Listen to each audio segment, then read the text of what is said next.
Dimi, many congratulations on the win, a perfect start to your campaign. How would you reflect on that performance tonight? Yeah, how do I reflect? I grow into the game. That's how I reflect on it the most. And then fair play to Dylan. As soon as I hit the match start, finished to win the game, he shook my hand and he said, like, Dimi, you was so crucial every time when it mattered. Every time when it was 2-2, you stepped up, you done the right things. You didn't really miss much. And I was like, Dylan, wow, mate. You being in the World Championship, obviously chasing your dreams, I said to him, like, wow, that's a lot of respect. And because I get a lot of respect from you right here, right now, turn around. And I just said, like, to the crowd, everybody, wow, what a guy, what a legend. Because not everybody would react like that. So once again, a lot of respect going out to Dylan Slevin, a nice guy, a nice kid. And he's one of them players, he's only young, so I think we're going to see a lot of him. We've seen a lot of big names exit the tournament tonight. Especially tonight, yeah. Did that sharpen your focus ahead of the game? Yeah, I've said it in the other interview before. They was asking me, like, oh, Dimitri Van Den Bergh, he was playing the last game of tonight, but you saw seed after seed after seed getting knocked out. How did it make you feel? And I said to them, like, well, first of all, you don't want to be part of that group. But second of all, I was saying, focus. Because it's just not in a finger click that you're through to the next round. You just need to make sure that you're on point. You've got to do your job. And yeah, I can only say that whatever I've been doing the last month and a half, 2 months, it's beneficial in my favor because, yeah, I'm buzzing that I've grown into the game, which I was starting a bit nervous. But I'm already so much looking forward to the next game, and I will be back on the board tomorrow because the World Championship ain't over. It might be Christmas, but even on Christmas, the 24th and on 25th, I'll be on the board because I've still got a job to do and I've still got dreams to make through. And you mentioned the next game, it's going to be against Callan for a place in the last 16. What are you expecting from that game? Well, that's the thing, I don't know, because Callan is very unstable. He played an amazing first game, and I said to him, like, yo, Cal, where have you been all that time? Because I know him from a long time. Me and him was playing development tour, and he just said, Dimi, I needed to go to the toilets, and I just laughed. I was like, oh, come on, man, don't be an idiot, you know? And then today he played against a very strong opponent, and yeah, it wasn't going as easy as the first game, so I can't calculate what kind of a player he is, but I can say that we all know that the first game compared to the second game is very unstable.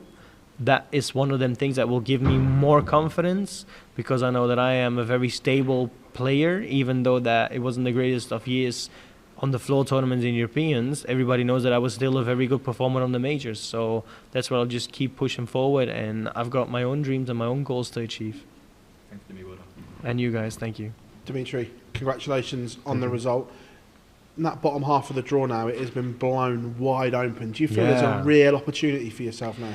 Well, so before I was asked, was you watching what was going on with the seats? Yes, I was watching. It put me into a more focused position because I also know that all these seats going out are in my section. Normally, everybody was saying that MVG and Gary Anderson was going to bump into each other. I think, I'm not 100% sure, I think it will be the quarterfinals that we bump into each other because my last 16 will be Dave Chisnell, unless he doesn't win his game. But don't tell me who he's playing tomorrow. I've got no idea. I only know that at the minute the highest seed, I think, is Dave Chisnell in my section in the last 16. I think he was 6th seed for this World Championship. At the minute, as an 11th seed, I am the highest seed in my section because Clemens is out. I'm into the next round. Chizzy still has to play, so he doesn't count into the next round yet. And then you've got Kalinowitz who beat Martin Schindler. So 3 players have played in my section, and only me has been going through. So I know all of this, but I always push myself to be focused on what I need to do instead of, oh, what could happen. Because if you're thinking of what could happen, you're not really convinced of yourself. And my good thing is I grow into the game that I played. You're one of the players that has won a major this year. We've seen the trophy shared around. Have you been surprised this year how open a season it really has been? Of course I'm not surprised, because the players that won tournaments are players that have been shown how good they really are. Of course they've got to get a bit of luck on their side. Like, for instance, let's go to Mike Tadeka. when he played his first round against Damon Hedda, Mike himself knew, like, oh, Damon, you know, he's a really good player. And his luck was that Damon didn't finish the 170 on the bull, and he then didn't finish the 25. But I am going to be sincere honest, since Mike won against Damon, nobody could touch Mike. Mike was incredibly good. From the world champion in the final, Luke Humphries, to all the way to the last 16, nobody could beat him.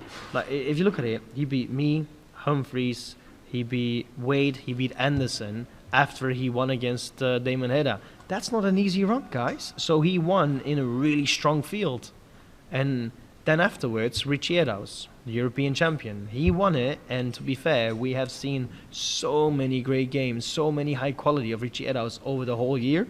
He hasn't just been doing it once. He's been doing it on a consistent basis, that he was remarkably good, that everybody was talking about him. But we also know that sometimes he was playing games that we was thinking, oh, that's not Richie at all. But it's not a surprise that they all of a sudden got to a final, including Jermaine Watamina. And look to the World Championship. Jermaine was doing well at the European Championship, getting to the final. He took it on to the Grand Slam, getting to the quarterfinals against Luke Littler. And now he's into the third round. And twice he played phenomenally strong and high 90s averages. So, like, players are not maybe considered higher than what they can do. But that's all up to the bookies. That's their choices. But I am saying, bookies, be careful, because it could cost you a lot of money. Dimi, well done on the Thank win. you.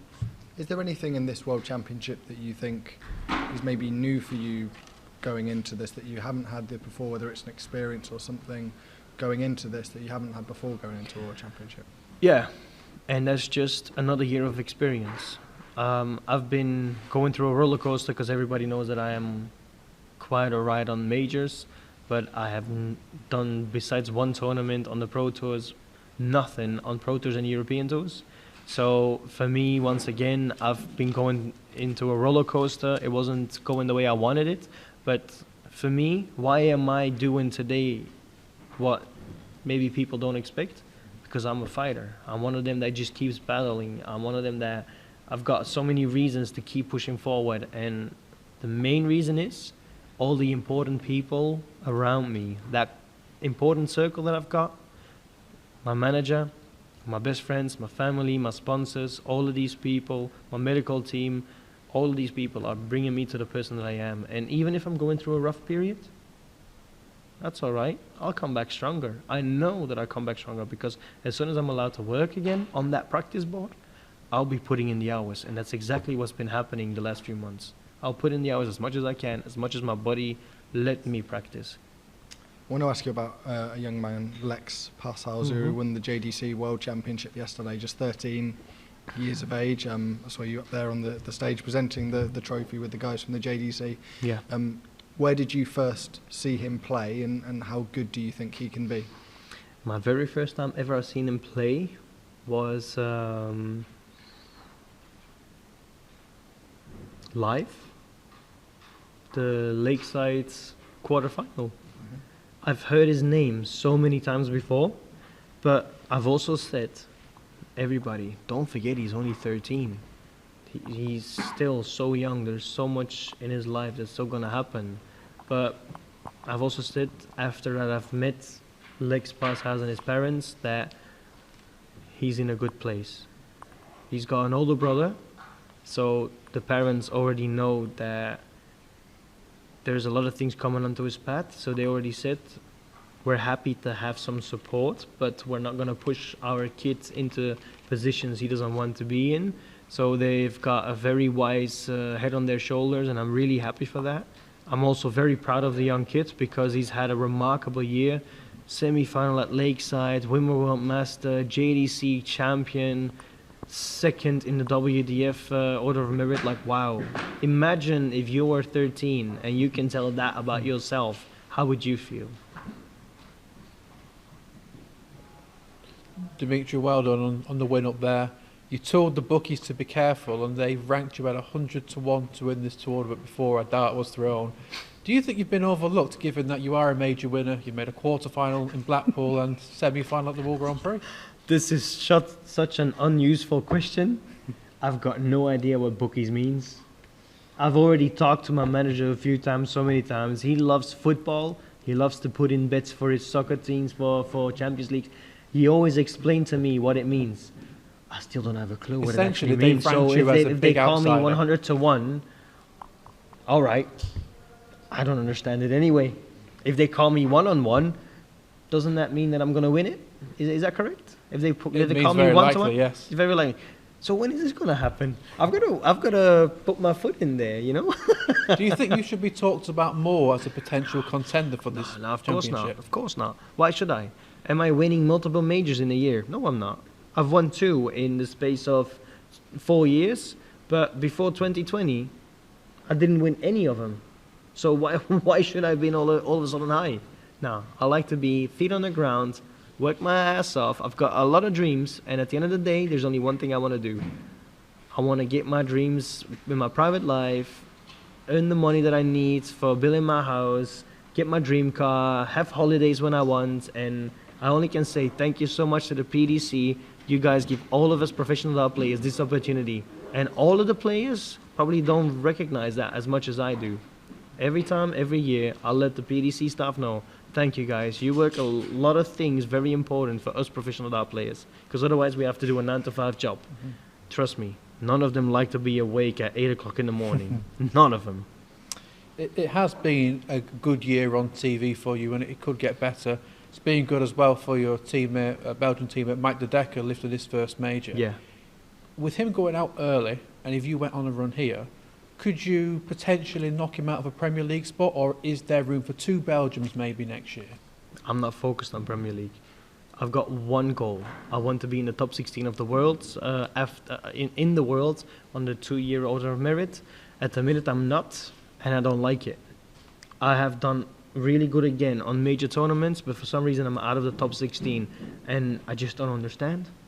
So, whatever's happening, whatever opportunities I'm going to get, I'll talk about it, I'll think about it, but I'm not focused on that. I'm focused on, I want to be in the top 16 of the world after the World Championships, and I knew what I needed to do. So today was my first round, my first game, and that was one of the steps that I needed to overtake or jump over the hurdle to get to where I want to be. So I would love to be back in a quarterfinal, because I think that should get me back in the top 16.